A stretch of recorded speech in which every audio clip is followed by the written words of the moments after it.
Smart city कार्यों को लेकर बीजेपी विधायक खजान दास ने अधिकारियों के साथ की बैठक में स्मार्ट सिटी के कार्यों को लेकर की गई बातचीत। बैठक में लोक निर्माण विभाग, सिंचाई विभाग और यूपीसीएल हुए शामिल।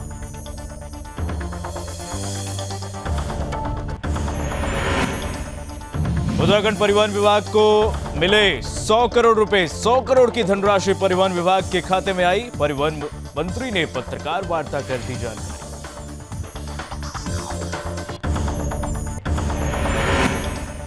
रोड सेफ्टी वर्ल्ड सीरीज के मुकाबले के लिए 4 देशों की टीम पहुंची उत्तराखंड। सभी खिलाड़ियों का किया गया जोरदार स्वागत। राजीव गांधी इंटरनेशनल स्टेडियम में सीरीज के तहत होगा 6 मैच।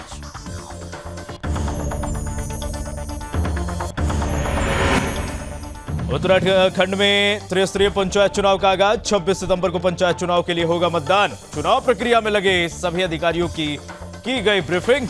जिलाधिकारी ने अधिकारियों को सुरक्षा के लिए दिए निर्देश।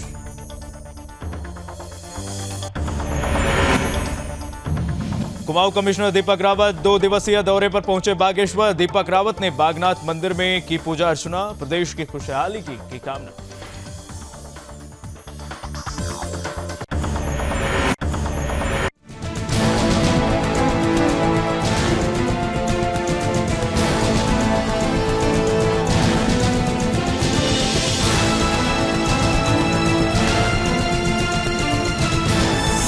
आप देख रहे हैं सुदर्शन न्यूज।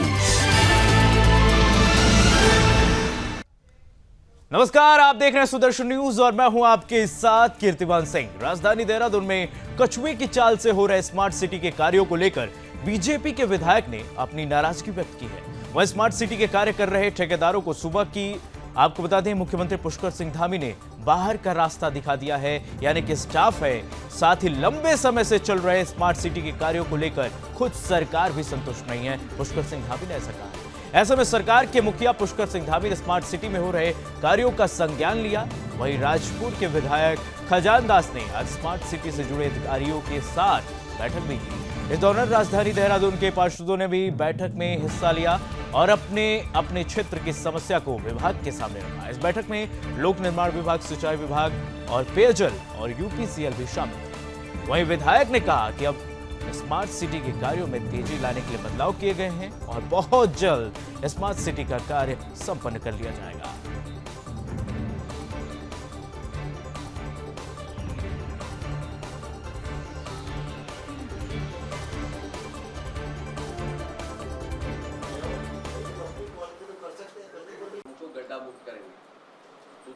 कुछ ठेकेदारों को मैं मुख्यमंत्री जी का दिल की गहराई से धन्यवाद अदा करना चाहूँगा कि जिन ठेकेदारों को बॉन्ड भी हो गए थे, डेट ऑफ स्टार्ट भी दी गई थी, किंतु उन्होंने काम ही शुरू नहीं किया, वैसी कंपनियों को माननीय मुख्यमंत्री जी ने और हमारी सरकार ने बाहर का रास्ता दिखाया है। ये निर्णय स्वागत योग्य है और अधिकतम काम अब लोक निर्माण विभाग को दिया गया है।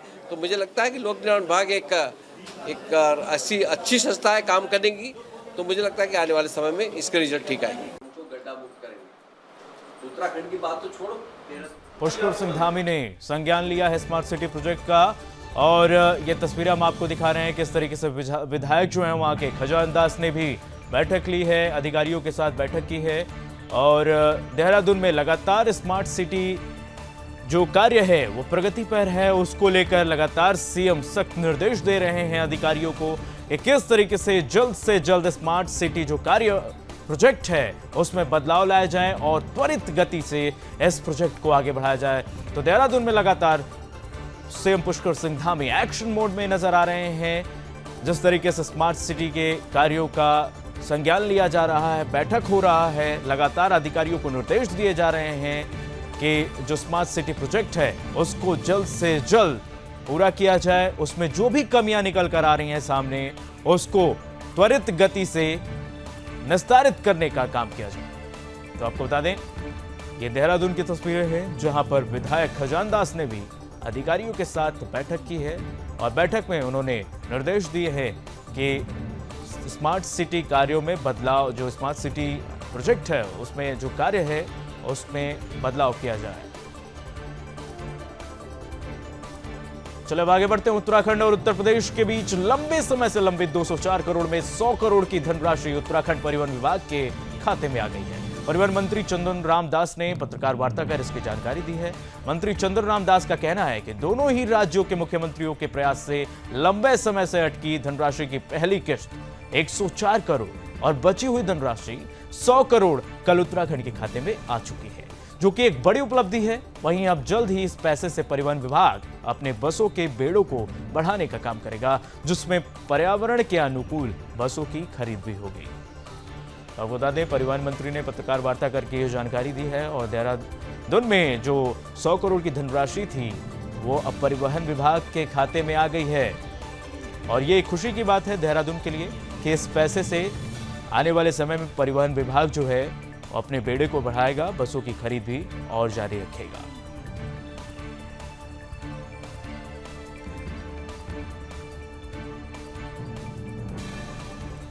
तो आपको बता दें, लगातार 100 करोड़ की धनराशि जो है परिवहन विभाग के फंसी हुई थी उत्तराखंड और उत्तर प्रदेश के बीच में, जो अब 100 करोड़ मिल गए हैं उत्तराखंड परिवहन विभाग को और इस पर खुशी भी जताए हैं। आपको बता दें, परिवहन विभाग के मंत्री ने खुशी जाहिर की है और परिवहन मंत्री ने पत्रकार वार्ता कर ये जानकारी दी सबको कि किस तरीके से जो 100 करोड़ की धनराशि थी वो अब परिवहन विभाग के खाते में आ गई है, जो लंबे समय से लंबित थी।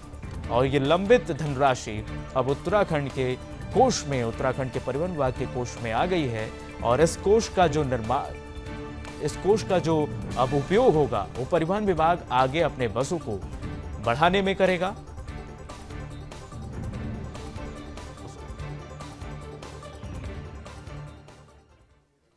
उत्तराखंड की जनता के लिए और खासकर उत्तराखंड परिवहन निगम के लिए बहुत ही सुखद अनुभूति का है कि उत्तर प्रदेश सरकार ने उत्तराखंड सरकार को 204 करोड़ रुपया हमको देना था। अपने प्रदेश के माननीय मुख्यमंत्री श्री पुष्कर सिंह धामी के प्रयास से उत्तर प्रदेश के माननीय मुख्यमंत्री योगी आदित्यनाथ जी ने मार्च में 104 करोड़ रुपया उत्तराखंड को दिया था। और आज बहुत ही सुखद मैं मीडिया के सामने ये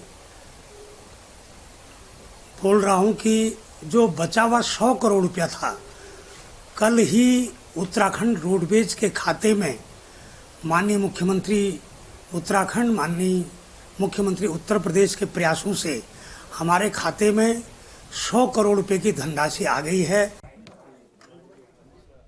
आपको बता दें, 100 करोड़ की जो धनराशि है वो परिवहन विभाग के खाते में आ गई है और इसी पर मीडिया से बातचीत कर रहे थे, वार्तालाप कर रहे थे परिवहन मंत्री। आप सुन रहे थे, उनको कह रहे थे कि ये खुशी की बात है कि उत्तराखंड के परिवहन विभाग की धनराशि फिर उसको मिल गई है और इससे अब जो परिवहन विभाग है उसकी धनराशि कोष जो है वो बढ़ गई है और इसका हम सदुपयोग करेंगे। आगे हम अपने बसों को और परिवहन विभाग को और भी ईजी बनाएंगे और परिवहन विभाग के बसों को और बढ़ाएंगे ताकि जो क्षमता है परिवहन विभाग के बसों की वो बढ़ सके और जो यात्री हैं उनको और सुगमता से यात्रा करने को मिले। तो आप सुन रहे थे कि उत्तराखंड में किस तरीके से परिवहन विभाग के मंत्री ने मीडिया से बातचीत करते हुए ये बताया है कि 100 करोड़ की धनराशि परिवहन विभाग के खाते में आ गया है।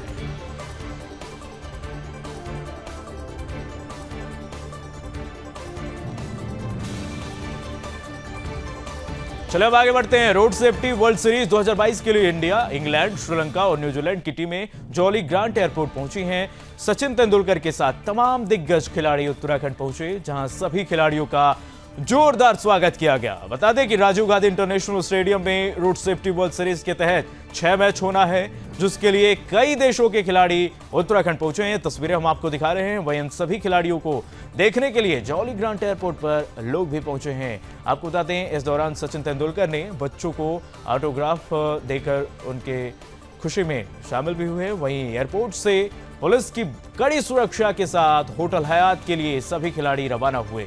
बता दें कि कड़ी सुरक्षा के बीच खिलाड़ियों को रवाना किया गया। ये तस्वीरें हम आपको दिखा रहे हैं, जहां पर खिलाड़ी पहुंचे हुए हैं जॉली ग्रांट एयरपोर्ट पर और सभी खिलाड़ियों को सुरक्षा के बीच रवाना किया गया है। तस्वीरें देखिए, यहाँ पर सचिन तेंदुलकर भी पहुंचे हुए थे और उन्होंने जो वहाँ पर दर्शक मौजूद थे जो देखने के लिए आए थे खिलाड़ियों को, उनके बीच में एक बच्चा था। उस बच्चे को सचिन तेंदुलकर ने ऑटोग्राफ दिया, जिससे कि वो बच्चा वहाँ पर खुशी से उत्साहित हो उठा। रोड सेफ्टी वर्ल्ड सीरीज के 6 मुकाबले में 4 देशों की टीम पहुंची है उत्तराखंड। और आपको बता दें, सभी खिलाड़ियों का यहां पर जॉली ग्रांट एयरपोर्ट पर जोरदार स्वागत किया गया है। ये तस्वीरें आप देख सकते हैं जॉली ग्रांट एयरपोर्ट पे, जहां पे कड़ी सुरक्षा है और वहां पर सभी खिलाड़ी पहुंचे हुए हैं।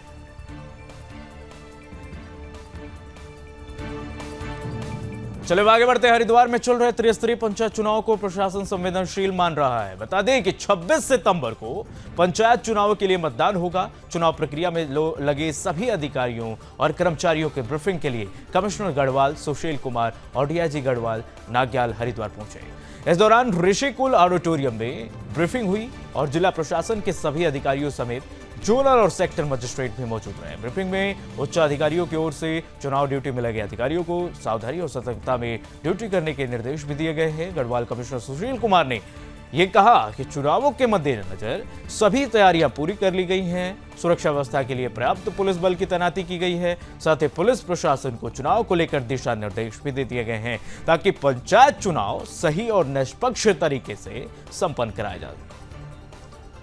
ये तस्वीरें आपको दिखा रहे हैं उत्तराखंड से हरिद्वार में, जहां पर आला अधिकारी मौजूद रहे और त्रिस्तरीय पंचायत चुनाव है उसको लेकर बैठक की गई और उसमें सभी आला अधिकारियों ने निर्देश दिया।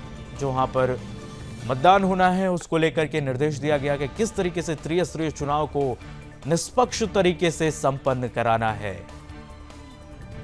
आपको बता दें, इस बैठक में जिलाधिकारी समेत तमाम जिले के आला अधिकारी और प्रशासनिक अधिकारी समेत पुलिस अधिकारी भी मौजूद रहे। ये तस्वीरें हम आपको दिखा रहे हैं। आपको बता दें, 26 सितंबर को त्रिस्तरीय पंचायत चुनाव है, उसी को लेकर उत्तराखंड में पुलिस और प्रशासन जो है अलर्ट मोड पर है और एक्शन लगातार जारी है।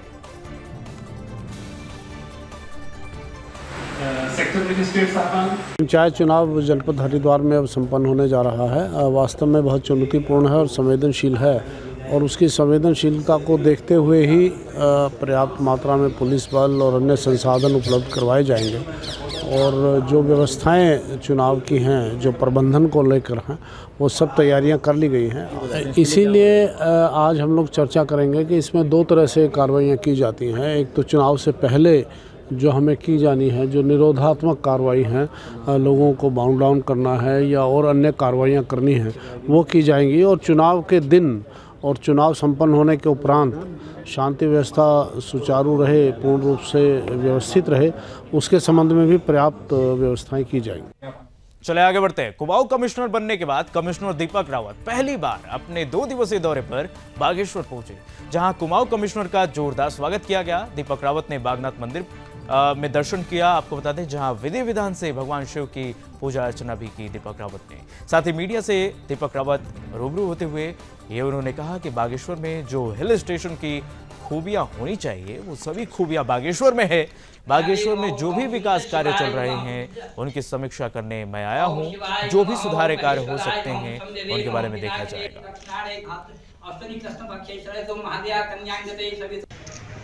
ये तस्वीरें आप देख रहे हैं, दीपक रावत पहुंचे हुए हैं वहां पर बागेश्वर में और उन्होंने विधि विधान से पूजा अर्चना की और साथ में जिले के तमाम प्रशासनिक अधिकारी भी उनके साथ मौजूद आपको दिखाई दे रहे हैं। टेलीविजन स्क्रीन पर आपके हम दिखा रहे हैं। कमिश्नर दीपक रावत का बागेश्वर दौरा हुआ है और वहां पर 2 दिवसीय दौरे पर बागेश्वर पहुंचे हुए हैं कमिश्नर दीपक रावत। और ये तस्वीर हम आपको दिखा रहे हैं जब वह पूजा अर्चना कर रहे हैं दीपक रावत मंदिर में, उनके साथ पुरोहित भी मौजूद हैं और आप देख सकते हैं किस तरीके से दीपक रावत वहां पर बागेश्वर में उनका ये अहम दौरा।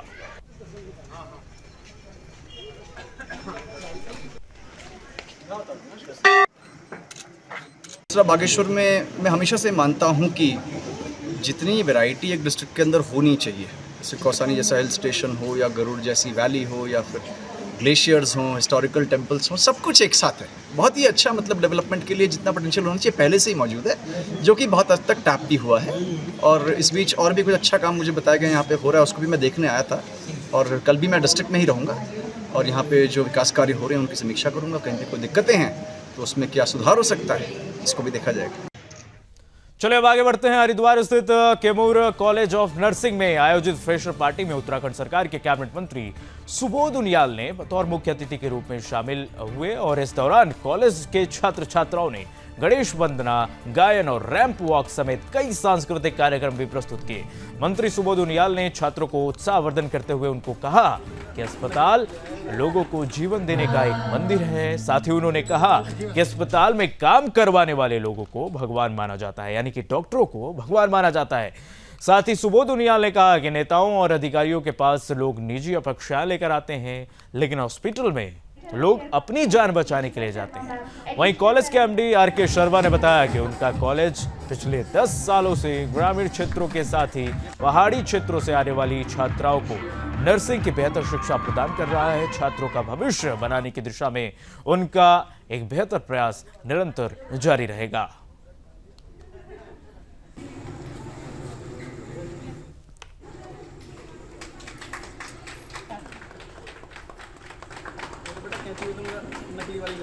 आपको बता दें कॉलेज नर्सिंग में फ्रेशर पार्टी का आयोजित किया गया, जहां पर आपको ये तस्वीरें हम आपको दिखा रहे हैं। सुबोध उनियाल भी मौजूद रहे हैं, उत्तराखंड के कैबिनेट है मंत्री हैं, और वहां पर छात्र छात्राओं ने सांस्कृतिक कार्यक्रम प्रस्तुत किए और जिसमें आपको बता दें सुबोध उनियाल ने छात्र छात्राओं का जो है वहां पर उत्साहवर्धन भी किया।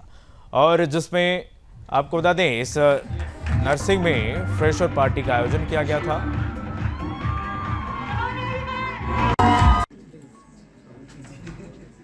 देखिए, सबसे अच्छी बात तो यह है कि नर्सिंग अकेला एक ऐसा क्षेत्र है जो विशेष रूप से हमारी कन्याओं, हमारी लड़कियों, हमारी महिलाओं को एक अवसर देता है समाज में सेवा का और साथ साथ आर्थिक प्रगति के साथ अपने पैरों पर खड़े होने का।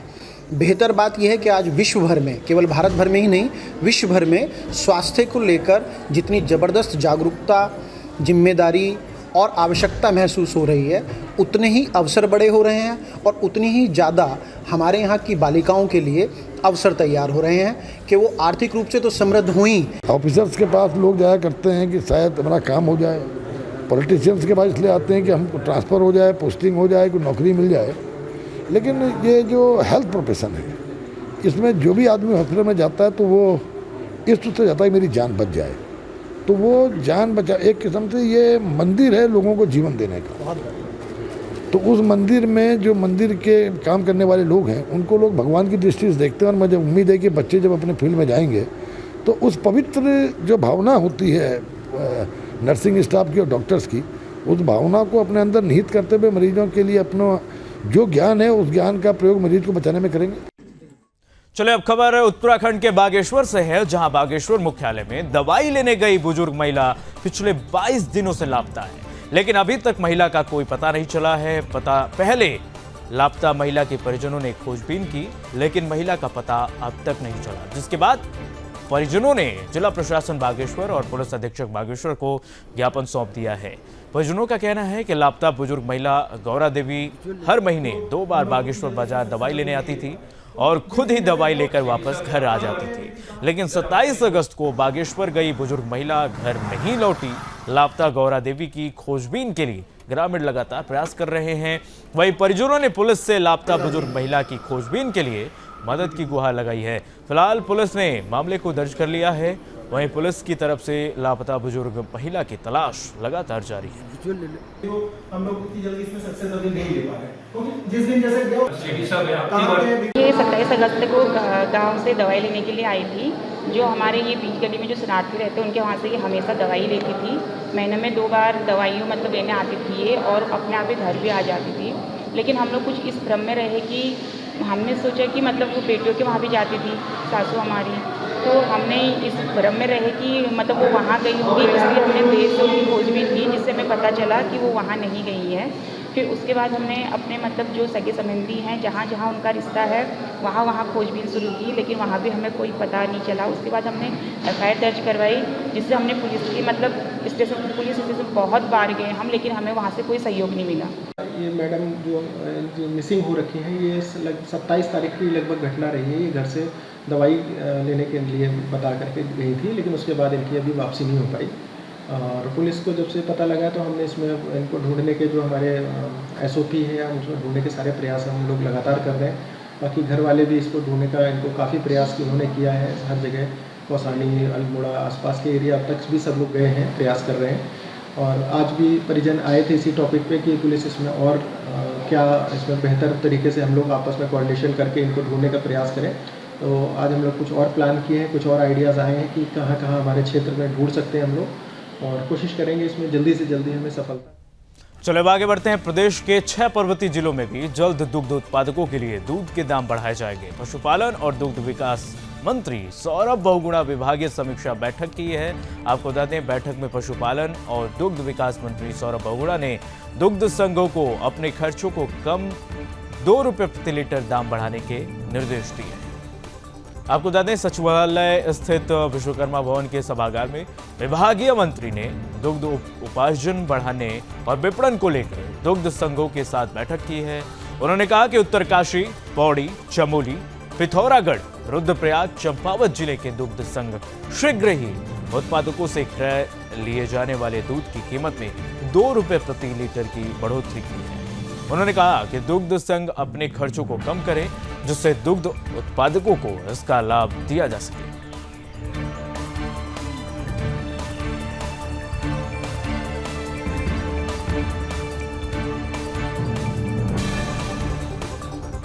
चलो आगे बढ़ते हैं। विदेश मंत्रालय ने केदारनाथ, बद्रीनाथ मंदिर की कलाकृति, पहाड़ी टोपी और जैविक उत्पाद का सर्वे किया। सम्मेलन के लिए मंत्रालय जल्द उत्पादों का अंतिम चयन करेगा। सचिव उद्योग डॉक्टर पंकज कुमार पांडे ने बताया कि मंत्रालय तय करेगा कि सम्मेलन के लिए कौन सा उत्पाद चाहिए। G20 सम्मेलन की मेजबानी इस बार भारत को मिली है। सम्मेलन में देश दुनिया से आने वाले अतिथियों का मान उत्तराखंड के उत्पाद भी बढ़ाएंगे। विदेश मंत्रालय ने राज्य के कई उत्पादों का सर्वे किया। जल्द ही मंत्रालय की ओर से उत्पादों का अंतिम चयन कर लिया जाएगा। इसमें उत्तराखंड के उत्पादों को खूब सराहा जाएगा। मंत्रालय की ओर से गठित कमेटी ने उत्तराखंड समेत अन्य राज्यों के उत्पादों की स्थानीय विशेषता, गुणवत्ता को परखा है। माना जा रहा है कि जल्द ही मंत्रालय सम्मेलन के लिए उत्पादों को चयन कर लेगा।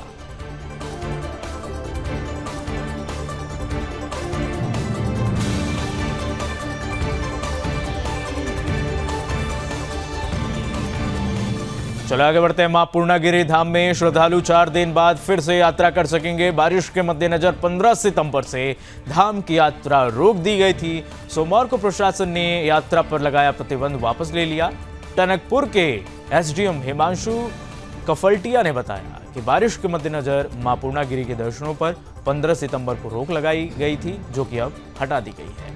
अब श्रद्धालु आज से पहले की तरह देवी दर्शन कर सकेंगे। साथ ही अभी शाम 7 बजे से सुबह 5 बजे तक दर्शनों पर लगी रोक बनी रहेगी। बरसात के बावजूद उत्तर प्रदेश और कई अन्य राज्यों से पूर्णागिरि देवी दर्शन के लिए यात्रियों की आवाजाही जारी रहती है। बता दें कि शारदीय नवरात्र शुरू होने से महज 6 दिन बचे हैं, लेकिन आस्था के दरबार में मां पूर्णागिरि धाम की पेयजल व्यवस्था सुचारू नहीं हो सकी है। कई स्थानों पर यहां टूटी लाइनों को अभी तक दुरुस्त नहीं किया जा सका है। पूर्णागिरि मंदिर समिति ने प्रशासन से नवरात्र शुरू होने से पूर्व पेयजल लाइन ठीक कराने की मांग भी की है।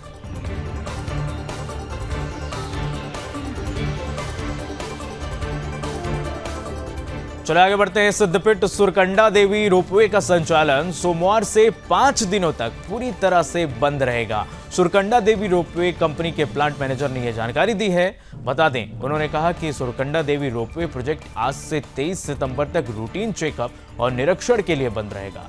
बता दें कि प्रत्येक 6 महीने में रोपवे की चेकिंग और अन्य जरूरी टेस्टिंग की जाती है, जिससे इस अवधि में रोपवे का संचालन नहीं किया जाता है। उन्होंने जिला पर्यटन अधिकारी को भेजे पत्र में बताया कि 19 से 23 सितंबर तक सुरक्षा की दृष्टि से 5 दिन के लिए रोपवे सेवा बंद रहेगी।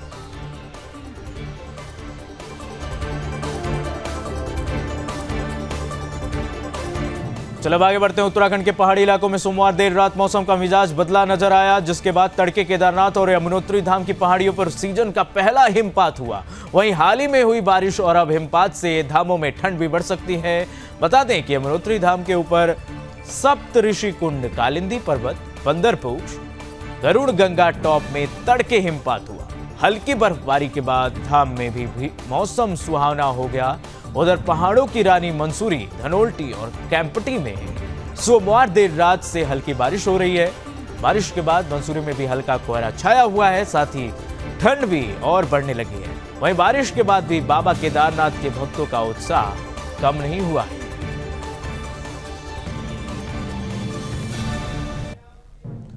चलिए अब आगे बढ़ते हैं। बारिश थमने और मौसम साफ होने पर फूलों की घाटी को पर्यटकों के लिए खोल दिया गया है। रविवार को 57 पर्यटक घाटी में पहुंचे। मौसम विभाग की चेतावनी और लगातार बारिश के कारण वन विभाग ने फूलों की घाटी में आवाजाही 3 दिनों के लिए बंद कर दी थी। बृहस्पतिवार से शनिवार तक घाटी में पर्यटकों की आवाजाही बंद रही। रविवार को मौसम साफ हुआ और धूप के लिए तो फूलों की घाटी को पर्यटकों के लिए खोल दिया गया। विश्व प्रसिद्ध फूलों की घाटी के दीदार के लिए पर्यटकों का हुजूम लगातार उमड़ रहा है। अभी तक रिकॉर्ड 19,000 से ज्यादा पर्यटक फूलों की घाटी के दीदार कर चुके हैं, जबकि 2019 में इस समय तक सर्वाधिक 17,424 पर्यटक घाटी में पहुंचे थे। फूलों की घाटी 31 अक्टूबर को बंद हो जाएगी। फूलों की घाटी में इस बार पर्यटकों की पूरे सीजन में चहल पहल बनी रही है। बता दें कि घाटी में 500 से ज्यादा अधिक प्रजाति के फूल अलग अलग समय पर खिलते हैं। जुलाई के पहले हफ्ते से अक्टूबर तीसरे हफ्ते तक कई फूल खिले रहते हैं, जिसे देखने से देश विदेश के लोग प्रफुल्लित हो जाते हैं।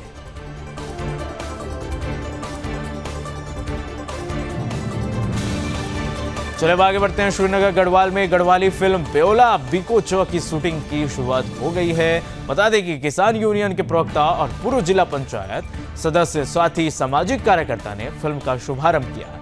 बता दें कि इस गढ़वाली फिल्म में उत्तराखंड की संस्कृति और वहां का कल्चर दिखाया गया है। बता दें कि इस फिल्म में उत्तराखंड की संस्कृति को बढ़ावा देने की कोशिश की गई है और इससे उत्तराखंड की संस्कृति को बढ़ावा मिलेगा। बता दें कि गढ़वाली फिल्म सामाजिक परिवेश पर बन रही है, जिसमें दहेज जैसी कुप्रथाओं पर कटाक्ष भी किया गया है। साथ ही बेटी बचाओ बेटी पढ़ाओ के मिशन को आगे बढ़ाते हुए नारी सशक्तिकरण पर भी इस फिल्म में जोर दिया गया है।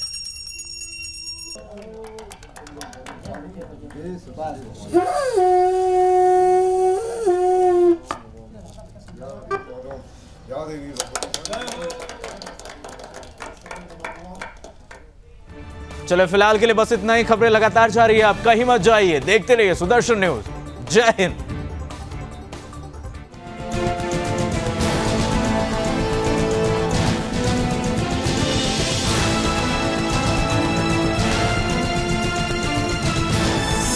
आप देख रहे हैं सुदर्शन न्यूज।